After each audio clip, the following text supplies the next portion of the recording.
All right, good morning, everybody. I just wanted to take a few minutes today. This is going to be a very, very short video for you to watch, just to go over some basics about this year's AP tests, given that they have modified some things leading up to the actual test itself. So, you've probably seen some emails from Mr. Summers. So before I get into the test, please make sure that you have seen what he has sent you about payment.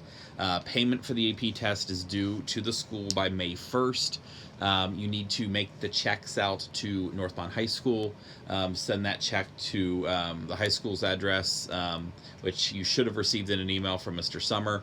Attention, Beth Harlow is the one who's going to be taking those checks from you. So if you send that check made out to Northmont High School, attention Beth Harlow, they have to receive those by May the 1st. So please make sure that you get those in. If your family's been affected in any way by the coronavirus and all the job losses we've seen, and coming up with the rest of the money is an issue, please let either me or Mr. Summer know. We will do our best to try to figure something out to help you out. I want everybody to try to take the test if at all possible, if you want to do that, okay? If you are not planning to take the test and you signed up for it, please email Mr. Summers so that he has an updated list, so he's not calling you later on saying, where's your money? We need to make sure we get your money. So please let him know if you're not planning to take it. If you are planning to take it, make sure you pay the rest of that fee. Some of you already did that in November or October, whenever we had to sign up this year. Okay, so let's look at what this test is going to look like and some things that you can do to review. Tomorrow, I'm going to do a review video over the demographic transition model, the different stages, epidemiology, things like that. So I'm going to go through that in depth tomorrow. But the test itself is going to be on May the 12th, and since we're out for the rest of the year, if you look at the screen here, our test is going to be at 4 p.m. Eastern. Now, the test itself will take no longer than 50 minutes, so this is going to be a less than an hour test, starting at 4 p.m.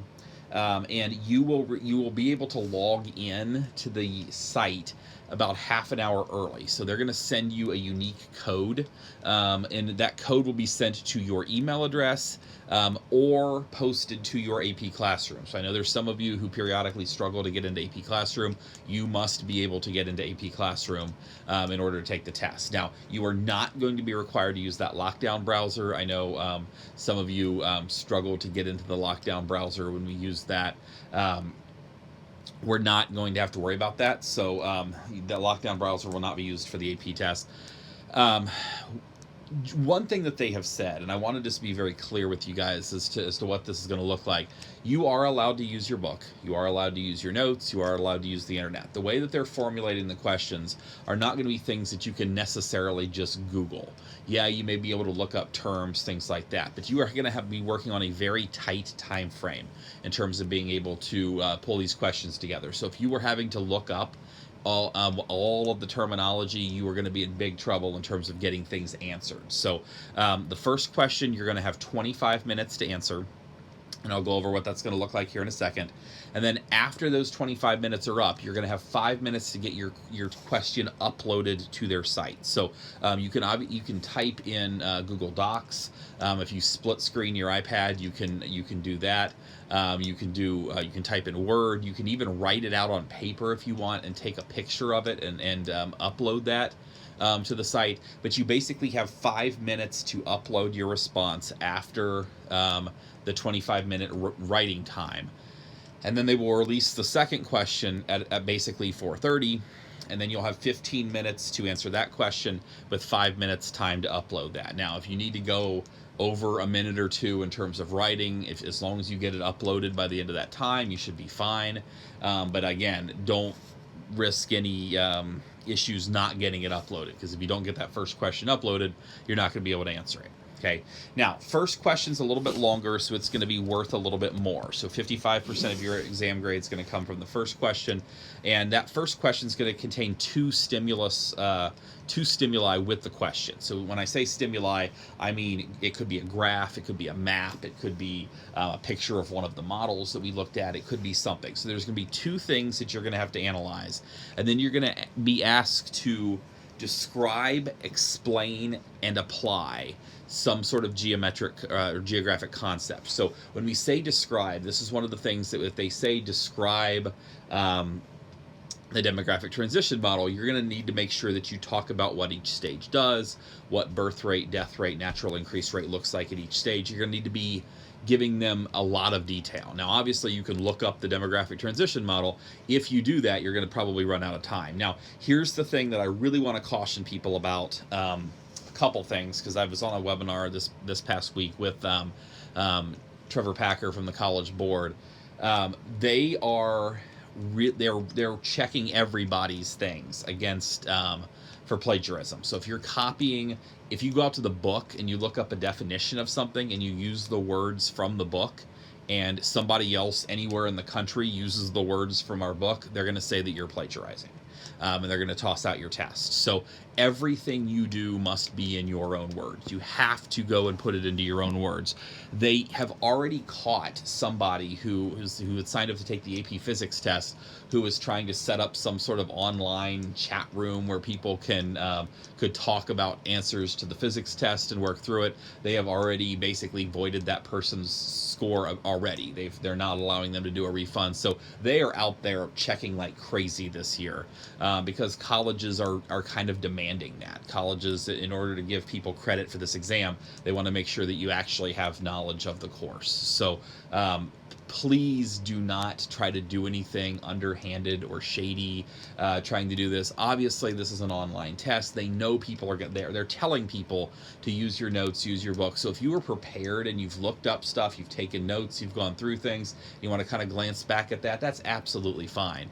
But if you walk into this test just thinking, I'm good, I'm just going to look everything up as we get there, you're not going to have time to do it, because the practice question I'm going to show you here in a second they just gave for question 1 is 7 parts. So 7 parts in 25 minutes, if you're having to look everything up, is going to be very hard to explain things. Now remember, you're writing against freshmen, so as long as you can write well in your answers here, you are going to be fine, but you got to make sure that you understand the concepts.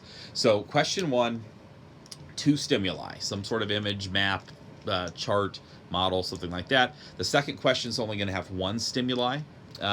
It's again a data map. It's something. Basically, what they're doing is they're giving you something that is not Googleable.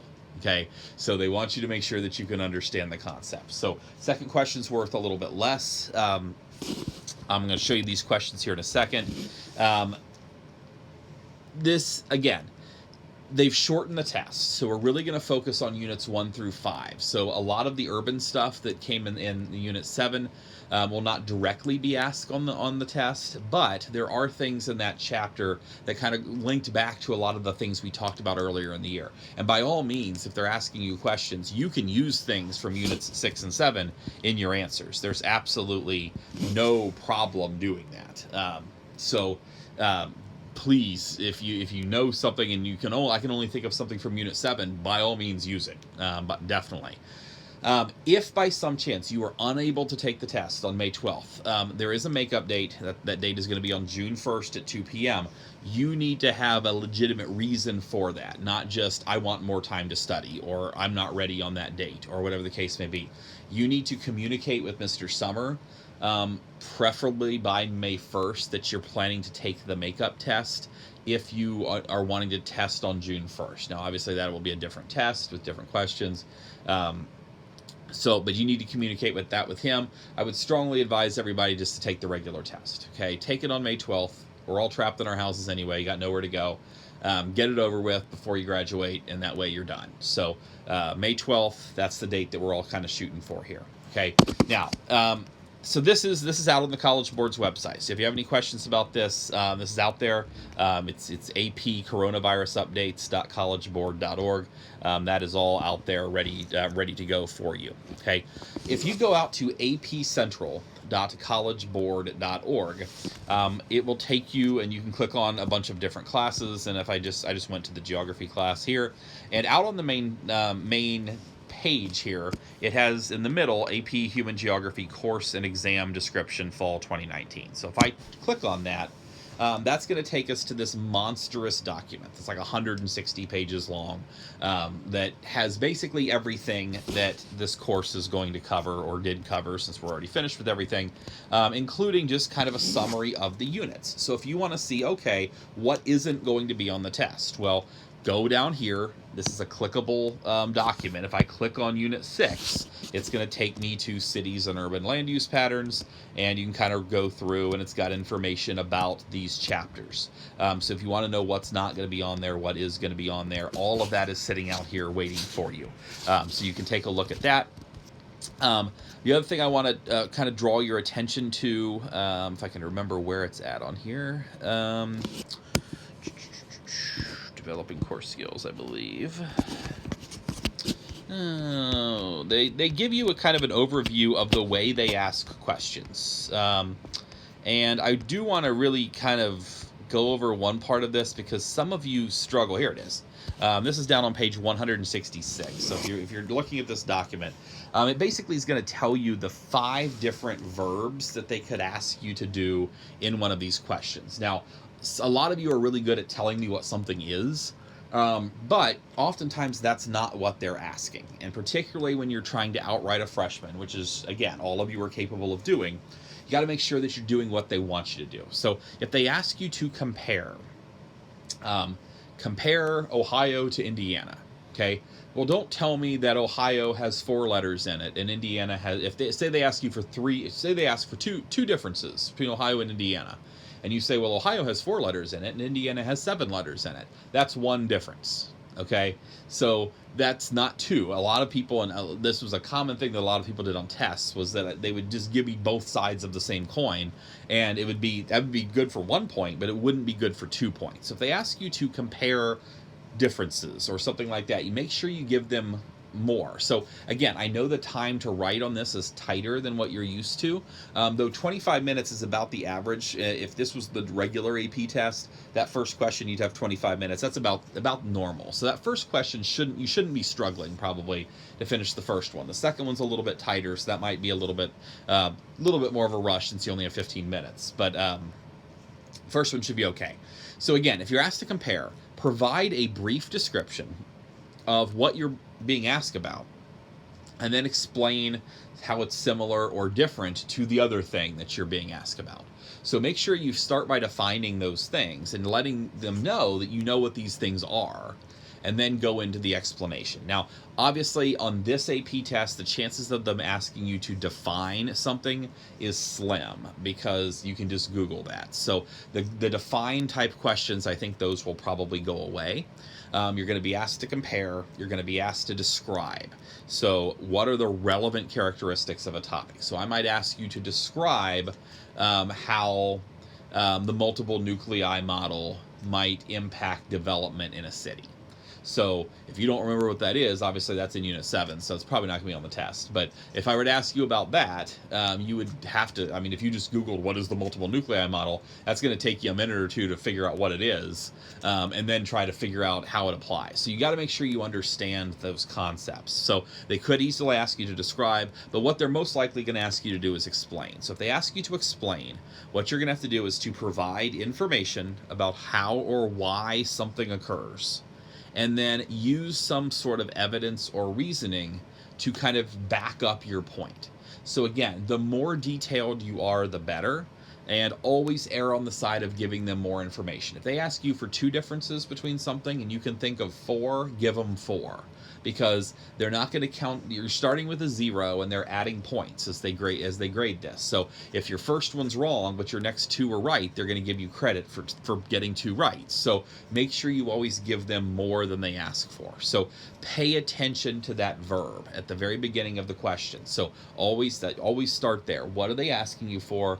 How can I give them exactly what they want given the verb that they put out there? So next week we're going to do some more practice things out on AP Classroom, and I'm going to have you really pay attention to this, because some of you wrote really well for the one I had you do on Monday.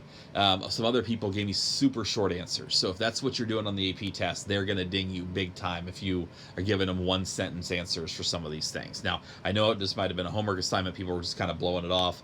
But if that, I really want you to kind of treat these things. We've only got about 2 weeks left. So I know you guys are ready to be finished with this stuff.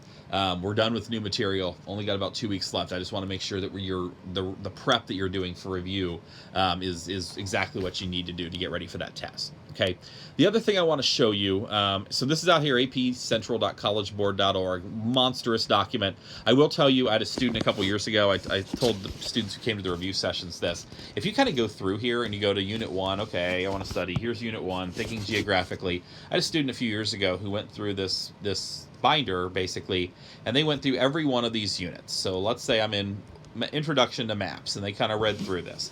Learning objective, identify types of maps, types of information presented in maps, different kinds of spatial patterns and relationships. And then it kind of goes through exactly what they mean by that. We got some links to classroom resources on the side, things like that. I had a student go through here a few years ago, and she came back and she's like, well, I don't remember these like 12 words.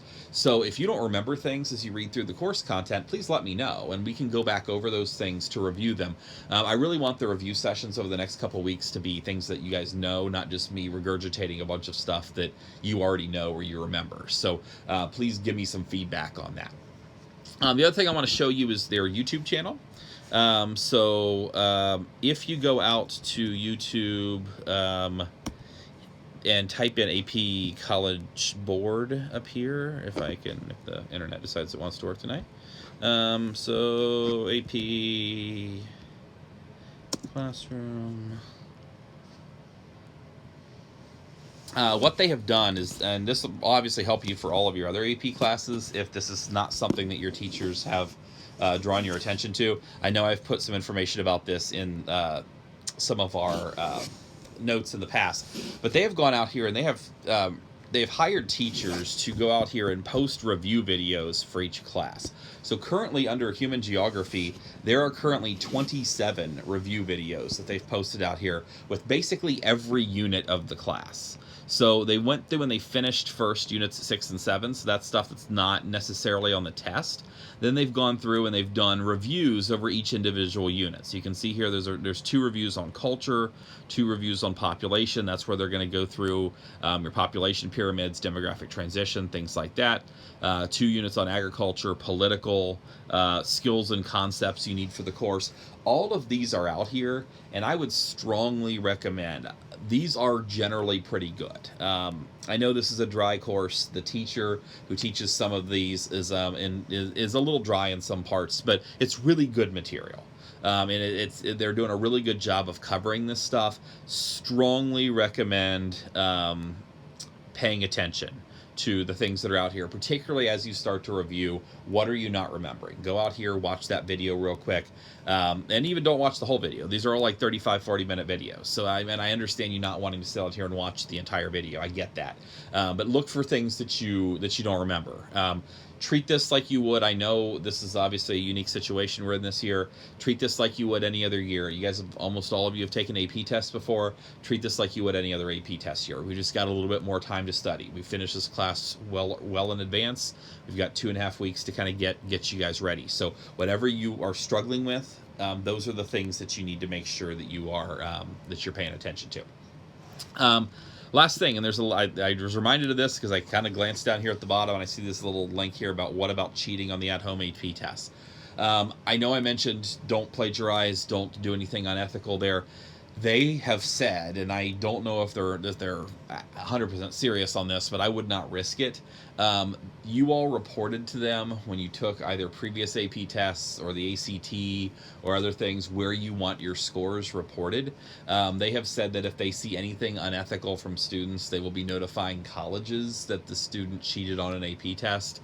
What impact that could have on you, I don't know, going forward. So again, obviously you can use your book and notes for these things, but please, please, please do not try to cheat on this test in any way. Do not consult with each other. Do not plagiarize anything. Do not try to think you found some little chat room online where everybody's talking about the questions. If they catch you, and they've already caught somebody trying to do it 3 weeks in advance of the physics test, they will burn you. Okay, so I strongly recommend please do this as ethically as you possibly can. You guys can pass this test without cheating on it, so don't mess with any of that crap. Please just do it as well as you can. Okay, tomorrow I'll have a review video out here. You can come out tomorrow and watch the video. I'm going to go over demographic transition model. I will also tomorrow open up the writing prompt thing again for you guys. If there's specific things you want me to go over next week from units, I can go over those things. Just let me know what those are. Monday of next week from, I believe it's 9 to 10 a.m., I will be doing online office hours again. So the first week, nobody came, which is absolutely fine. If you guys are good, you don't have to stop in. But from 9 to 10, I'll be doing a online kind of Google Meet thing I'll have set up for both geography and economics. I'm going to do it both during the same time. So if you have questions, for those of you who are in both classes, feel free to drop in. I'll send out an email on this weekend with the link to that. But feel free to stop in, ask any questions you have. Just kind of check in if you want to. We'll go over anything you need there. So no homework tonight. Just wanted to kind of go over some things with the test. I hope everybody has a great day, and I will talk to you all tomorrow.